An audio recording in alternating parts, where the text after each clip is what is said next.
All right, so here we are continuing on with another lesson. And last week we talked about the guilt offering, finished up the last of the five main offerings that Leviticus introduces us to, and looked at how each of them pointed to Jesus. So now I'm going to spend a lesson looking at a piece of the tabernacle and temple furniture that points to Jesus, and we're going to talk about the Ark of the Covenant. And so we are going to take a look at this today and see how this, the primary piece of furniture in the tabernacle, how it points to Jesus very specifically. And we see this pop up over and over again, but we are going to focus in the book of Exodus on what it says about how the Ark of the Covenant was made. So we are going to just jump right into Exodus chapter 25, starting in verse 10. Have them make an ark of acacia wood, 2.5 cubits long, a cubit and a half wide, and a cubit and a half high. Overlay it with pure gold, both inside and out, and make a gold molding around it. Cast 4 gold rings for it, and fasten them to its 4 feet, with 2 rings on one side and 2 rings on the other. Then make poles of acacia wood and overlay them with gold. Insert the poles into the rings on the side of the ark to carry it. The poles are to remain in the rings of the ark. They are not to be removed. Then put in the ark the tablets of the covenant law, which I will give you. Make an atonement cover of pure gold, 2.5 cubits long and a cubit and a half wide, and make 2 cherubim out of hammered gold at the ends of the cover. Make 1 cherub on one end and the second cherub on the other. Make the cherubim of one piece with the cover at the 2 ends. The cherubim are to have their wings spread upward, overshadowing the cover with them. The cherubim are to face each other, looking toward the cover. Place the cover on top of the ark and put in the ark the tablets of the covenant law that I will give you. There above the cover, between the 2 cherubim that are over the ark of the covenant of the law, I will meet with you and give you all my commands for the Israelites. Okay, so we have the Ark of the Covenant. It's being described here. This is considered to be essentially the throne of God. It's the place where the presence of God comes down and rests in the tabernacle and the Holy of Holies. So if you remember our temple and tabernacle diagram, you have the outer courtyard, the holy place, and then the Holy of Holies, which is where the Ark of the Covenant is. So it's the furthest back, the most central room of the tabernacle is the Ark of the Covenant. It's kept in a room that's only opened once a year, and the Day of Atonement. Now, the Israelites would travel around the desert, and so they would deconstruct the tabernacle and move it, and then reconstruct it. It was a tent that could be put up and put down. But there was only one day of the year that someone could enter the tabernacle, or the Holy of Holies, and that was the Day of Atonement. So let's break down the materials, because it gives us some very details. So we kind of get blueprints for it here. At first glance, this is a pretty boring section of scripture, but there's some neat details that are hidden in those verses. So let's take a look. First thing, made of wood and covered with gold. We've talked about this in the past before, but the question is, what does gold represent? We've talked about bronze represents judgment, silver represents redemption. But what does gold represent? Well, gold represents the kingship of God, if you recall. And so we won't go into too much detail on that just because we have talked about it in the past before, but gold represents the kingship and royalty of God. So then the next question is, so we talked about bronze, silver, gold. What does wood represent? Because it's wood, it's a wooden box overlaid with gold, right? So what does wood represent? If you recall, wood represents humanity. And humanity, we see this throughout Scripture. It represents you and me as wood. And so when placed together, the gold and the wood, what you have here is a picture of how Jesus was both fully God and fully man. The gold representing the deity, the royalty of God, the wood representing man, and yet the two together create this box. And so you have a picture of Jesus and the two main materials that you have there. So this, no surprise, this whole ark over and over again is going to point to Jesus.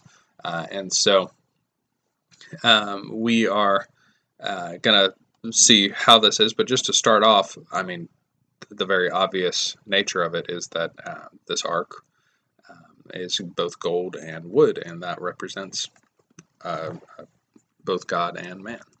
So, materials, it's also important to note the type of wood. So it specifies, it doesn't just say make it out of wood, any wood will do. It specifies that you have to make it out of acacia wood. So, what is acacia wood? Well, you probably have actually seen pictures of the acacia tree. If you've watched Lion King or seen pictures of safaris or whatever, the acacia tree is the one that you see pictured there. It is a unique tree in that it's a hardwood tree, meaning it has hard bark. That grows in the middle of the desert. Typically, you don't have hardwoods that grow in the middle of the desert because they require a lot more water. You have cactuses and succulents and things like that that grow in the desert, but you rarely see trees. And the acacia tree is one of those that actually grows in the desert. And of course, you guessed it, this tree represents Jesus. Well, how does it represent Jesus? Well, let's look at a prophecy of Jesus to find out here. So, Isaiah 53, the first part of verse 2. Remember, this chapter points to Jesus over and over again. It's all prophecies of Jesus. And so it's describing the Messiah here. It says, he grew up before him like a tender shoot and like a root out of dry ground. So what does this mean? He grew up before him like a tender shoot, like a root out of dry ground. Well, if you recall, the holiness of God can't dwell in the presence of sin, right? So that's why the Israelites are having to do all these sacrifices to purify themselves, to make atonement, so that God's presence can be in their midst, because they're sinful people, so they constantly have to be making atonement for themselves. So God can't be in the presence of sin. And so what more sinful place, or what more obscure place for God to actually come down to earth than to come to a sinful world and send his son there and to grow up among sinful people. And so it's like sin, which brings death.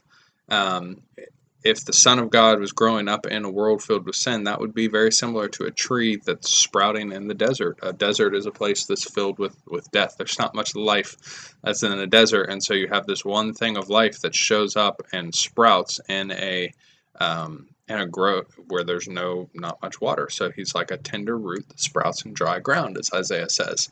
And so this is very symbolic. The acacia tree is that, and this is the primary tree that the Israelites would have seen in the desert, especially as they wandered around, is getting acacia wood. So, that being said, acacia wood, covered in gold specifically, is a symbol of a sinless man who grew up in a sinful world, both fully God and fully man. And so we see very specific imagery that's pointing to Jesus in this. Now, next, let's talk about the contents, because there were three things stuck in the ark. So starting with looking in Hebrews chapter 9, it lists them out very simply for us what was put in the ark, because different things were placed in at different times. But in verse 4, the ark contained the gold jar of manna, Aaron's staff that had budded, and the stone tablets of the covenant. So each of these items is a picture of Jesus. Again, surprise, surprise. We have the jar of manna, we have Aaron's staff that budded, and the stone tablets of the covenants of the Ten Commandments. This would be the second set because Moses broke the first set. And so what is manna? Let's break this down here and start with it. What is manna? Well, manna, as it's described in Exodus chapter 16, verse 4, and then verse 15. Then the Lord said to Moses, I will rain down bread from heaven for you. The people are to go out each day and gather enough for that day, and in this way I will test them and see whether they will follow my instructions. Skipping ahead to verse 15, when the Israelites saw it, they said to each other, what is it? For they did not know what it is. And Moses said to them, it is the bread the Lord has given you to eat. So manna is bread from heaven, is it? And manna actually is a word, and it actually tells it to you here. Manna means, in Hebrew, what is it? So they see this stuff on the ground, they go, what is it? They go, manna. And so that's what it gets named, is manna. It's kind of like naming your dog. You say, what is it? And it's this bread that God sent from heaven. Is this sounding familiar at all to you if you think to the New Testament? Jesus is the bread of life that was sent from heaven. And so Jesus is like the manna that comes down. In fact, Jesus himself draws this comparison where he refers to himself as the bread of life in Matthew chapter 6. He says, I am the bread of life. And then he calls back to the story of manna. He says, your ancestors ate the manna in the wilderness, yet they died. But here is the bread that comes down from heaven, which anyone may eat and not die. I am the living bread that came down from heaven. Whoever eats this bread will live forever. This bread is my flesh, which I will give for the life of the world. So he's like, hey, our ancestors, your ancestors, they ate manna in the desert. Guess what? Every one of them still died of old age or sickness or whatever else they died of. They all died. But guess what? I'm the new bread from heaven, and I'm the bread that brings life. And anybody that eats this bread, that partakes of my body, which is going to be sacrificed for you, that person is going to have life. And so Jesus even draws a comparison to himself as this heavenly bread come down from man. Okay, so that's how manna points to Jesus. So they were told in the Old Testament to collect a jar of it and put it into the Ark of the Covenant, and that sat in there. And then next, we have the staff of Aaron. So the staff of Aaron, there's really two stories I'm going to point to you. The first one is if you go all the way back to Exodus chapter 7, you remember that story where Aaron throws his staff down and it turns into a snake. So Moses had done it earlier, but then they're in the presence of Pharaoh, and it's Aaron who throws down his staff. So Exodus chapter 7, starting in verse 8, the Lord said to Moses and Aaron, when Pharaoh says to you, perform a miracle, then say to Aaron, take your staff and throw it down before Pharaoh, and it will become a snake. So Moses and Aaron went to Pharaoh and did just as the Lord commanded. Aaron threw his staff down in front of Pharaoh and his officials said, and it became a snake. Pharaoh then summoned wise men and sorcerers, and the Egyptian magicians also did the same thing by their secret arts. Each one threw down his staff, and it became a snake, but Aaron's staff swallowed up their staffs. Yet Pharaoh's heart became hard, and he would not listen to them, just as the Lord had said. So the word here for snake is actually tanin, which is interesting. This is interesting because it actually doesn't mean snake. Translators tend to translate it snake because in the context of Moses' staff, which actually turns into a different word, nahash, the typical word for serpent, so in the context, the translators say, well, it must have turned into a snake. But what this word actually means is sea monster or dragon. So some people argue that his staff turned into a Nile crocodile, and that they all, like, there's this big crocodile fight as the magician's staffs also turned into tanin, and they all fought, or a dragon, or whatever it might be. Who knows? But we're told that it actually turned into a monster or snake, dragon, whatever it is. This is what the word is. So, why is this important? I tell you this story. This is Aaron's staff that's in the ark. Genesis chapter 3, verse 15 is the first prophecy of the Messiah. We've read it 1,000 times. We're going to read it again. And I will put enmity between you and the woman, and between your offspring and hers. He will crush your head, and you will strike his heel. So this is the prophecy of the Messiah, Jesus, that he will see the serpent, so the serpent being Satan, and one day he will crush the head, and the serpent will bruise its heel, meaning like he'll kill Jesus, but Jesus is going to rise again, and in the end, the serpent is the one that's defeated.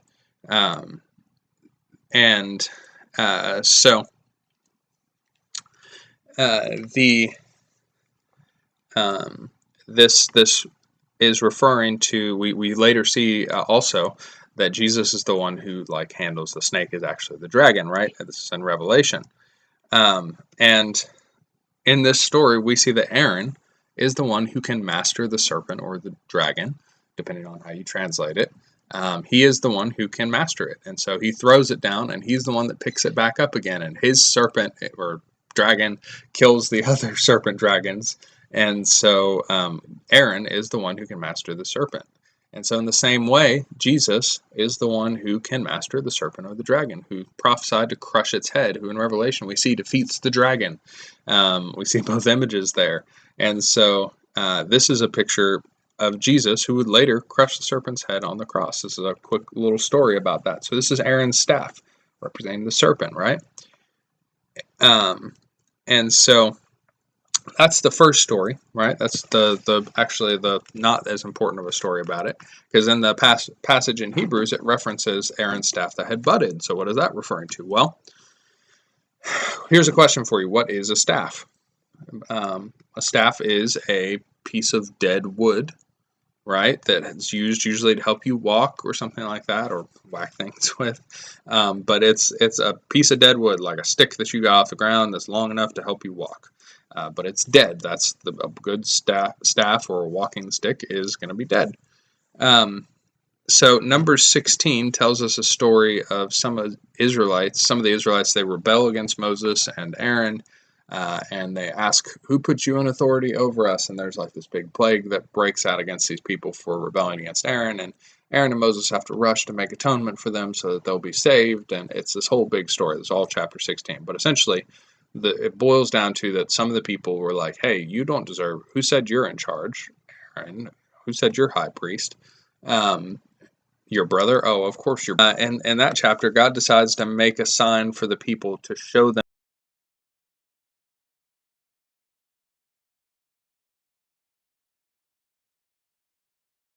who is to be the high priest over Israel.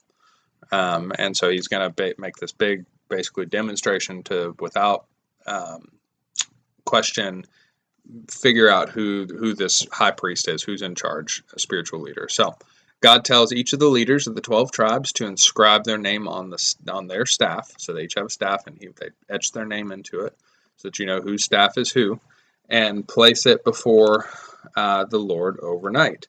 And so they place it in front of the ark, or in front of the in the tabernacle. They place it there, and in the morning they're supposed to come back, and they're told that flowers will grow on the staff of the person who's supposed to be the spiritual leader.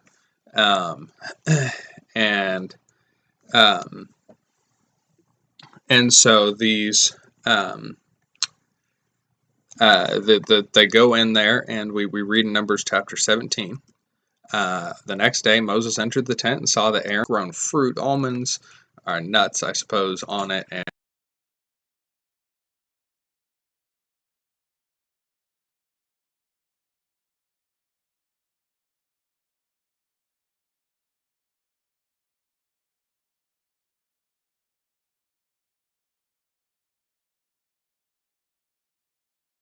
it's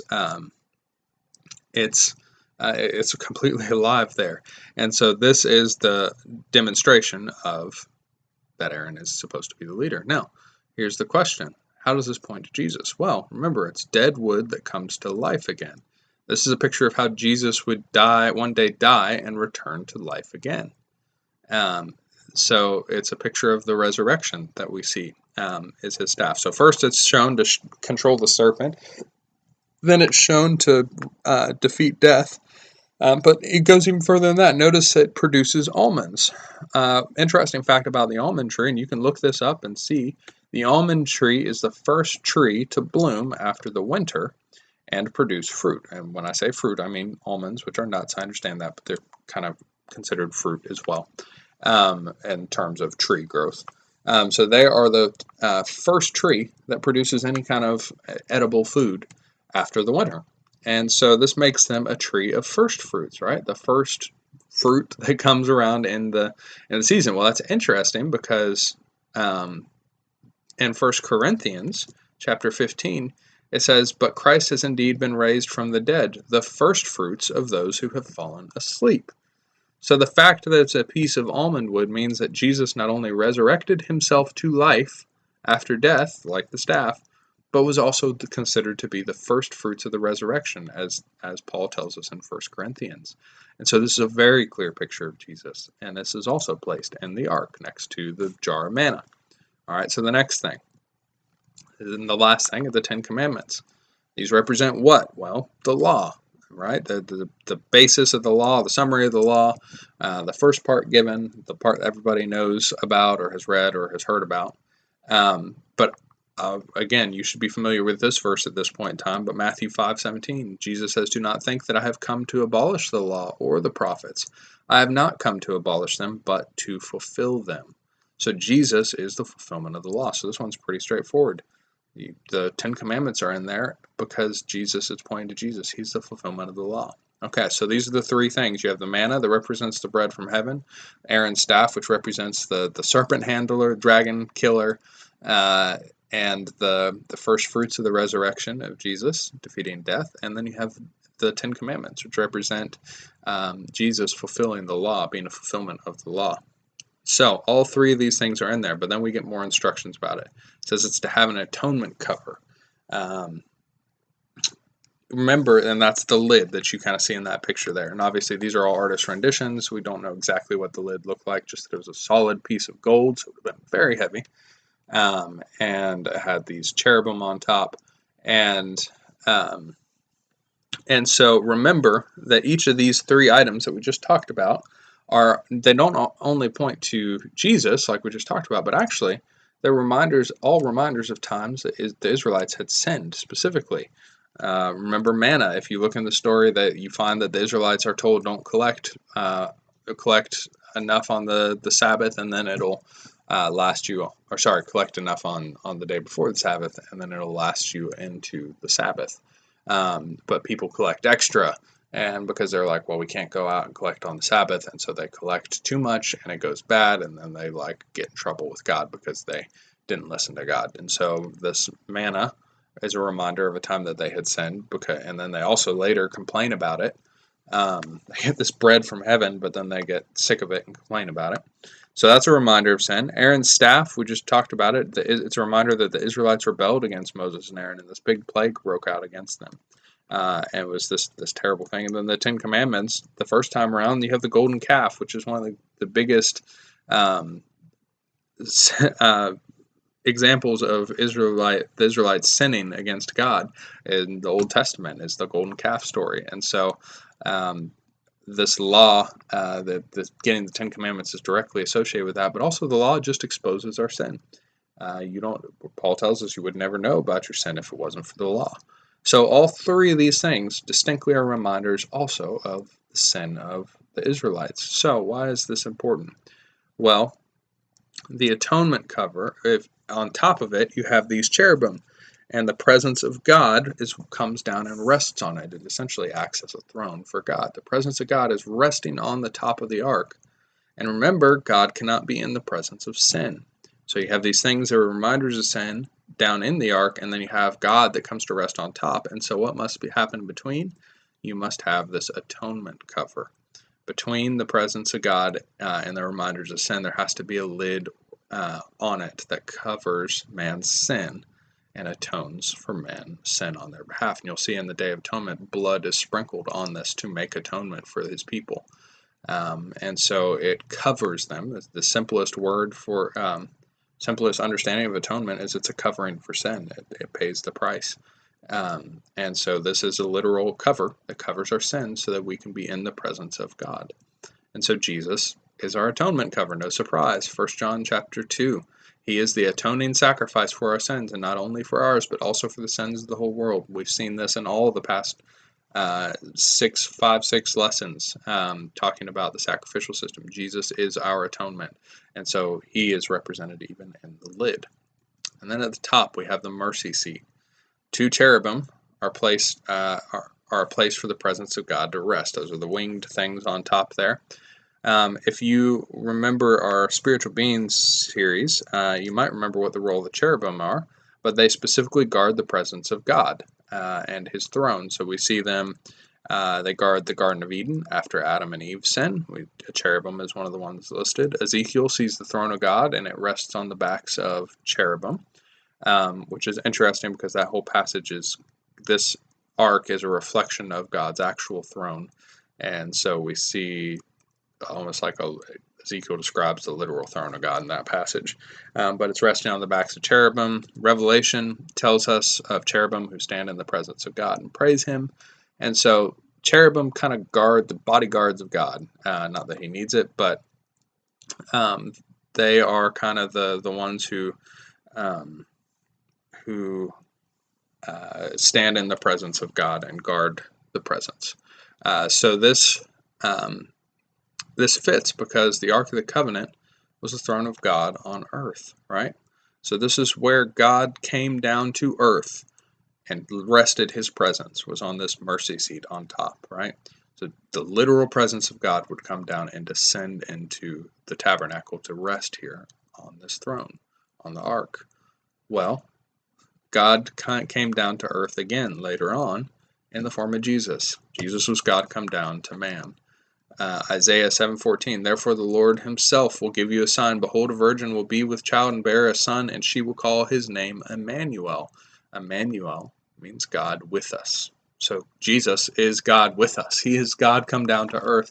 And so in the same way, even this mercy seat is a picture of Jesus, because it is the presence of God on earth, and we get that in Jesus later on. So while the Ark of the Covenant was the place that God's presence came down to earth, it was closed off from his people in the tabernacle. They would have only seen it when they were going out to war or marching to a different destination. But the Ark of the Covenant is, for the most part, closed off to the people, and God's presence is hidden from them. But it's still with them, but it's hidden from them. And so Jesus, both God and man, comes to earth to live with his people so that his presence could one day live in them. What do I mean by that? Well, the ark is a symbol of hope that one day God's presence would not only send his son to earth to live among his people, but that one day we would ourselves become the temple, and God's presence would come and dwell in our own bodies. And so, like we're referred to, your body is a temple. You've heard that. The Bible indicates that our bodies have taken on the role of the temple, and that God actually dwells inside us. So it doesn't come on top of the mercy seat. It's not in the form of Jesus on earth, but in fact, our bodies are the temple. And in the Holy of Holies, inside our bodies, is the actual presence of God. And so the Ark of the Covenant is this hope of what Jesus will one day do, it pointing every inch of it to Jesus, saying and screaming, the Messiah is coming, and guess what? One day, this will be you. And that is the incredible hope that the Ark of the Covenant brings to the Israelites, and how it points to Jesus every step of the way. So I'll leave you with that, and next week I'll see you again to talk about our next lesson. All right.